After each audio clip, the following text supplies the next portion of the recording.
This feels like trying to take us back to the 50s, which were a disaster for women.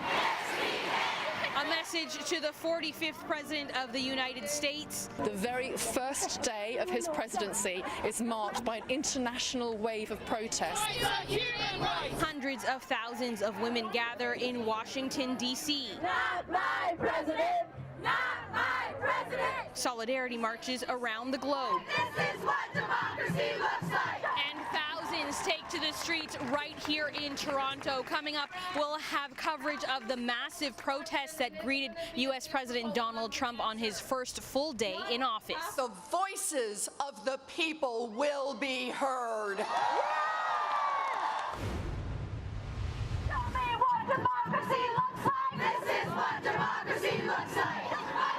This was the scene just a few hours ago. Thousands of protesters turned out for the Toronto Women's March. Like many around the U.S. and the world, demonstrators who came out today are upset with U.S. President Donald Trump and his agenda. Good evening. The Toronto March ended right here, and while the crowds have dispersed, the demonstrators are hoping their message will stick around. This was just one of a number of global protests happening today, the biggest one in Washington, D.C.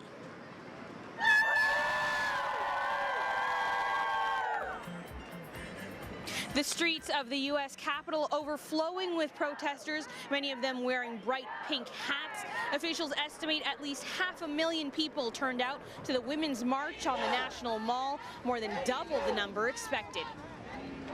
I believe in women's rights, and I don't want to see any of them taken away. I want to see them get more of them. I feel like there's so much insidious unfairness toward women. It's like this haze that we can't always touch, but it's there and it's obscuring our vision. And I want to lift that haze, and I think this march is going to be so instrumental and helpful in doing that. I just hated the way women were marginalized in this campaign, and it just was not right. Women have been essential in my life and every man's life. No man got here without a woman. The turnout in Washington, D.C. was so large, organizers were unable to lead an actual formal march to the White House because the route itself was completely packed with demonstrators. Marches were held across North America, and here in our own city, there was a massive turnout at a coinciding protest.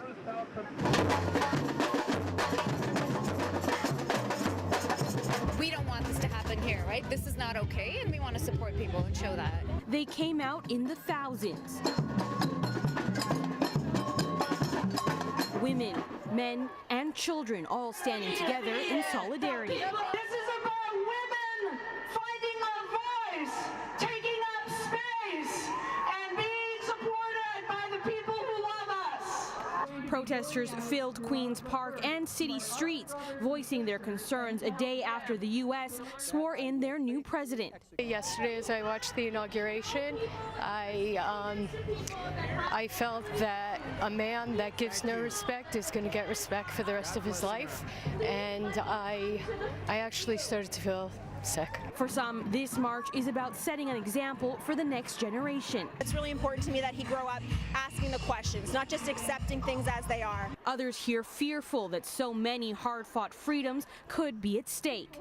50 million people died in the Second World War. And what was the worth of those lives lost if we don't take an opportunity to support the ideal of equality in our dignity and in our human rights guaranteed by the United Nations. Show me what democracy looks like! This is what democracy looks like! While this march was miles away from Washington, fear of the next 4 years is real for many. I have friends in the States, one who is a quadriplegic who depends on Medicare and is terrified she's going to lose all of her benefits. And for some, it's about taking a stand against divisive politics here at home. As an immigrant, as a single mother of a biracial child, it's really important to be mindful of what's going on the border, because we could be one election away from the same situation. We're not immune to it, and I think there is that idea idea that in Canada everything is lovely and rosy and everything is perfect, but it's really not. The crowds here represented a cross-section of communities from various segments of society, but today was about coming together with one unified voice. This is not a partisan issue. This is not something about do we like this president and his policies or not. It's an issue of humanity, and we all need to be on the same side of that issue.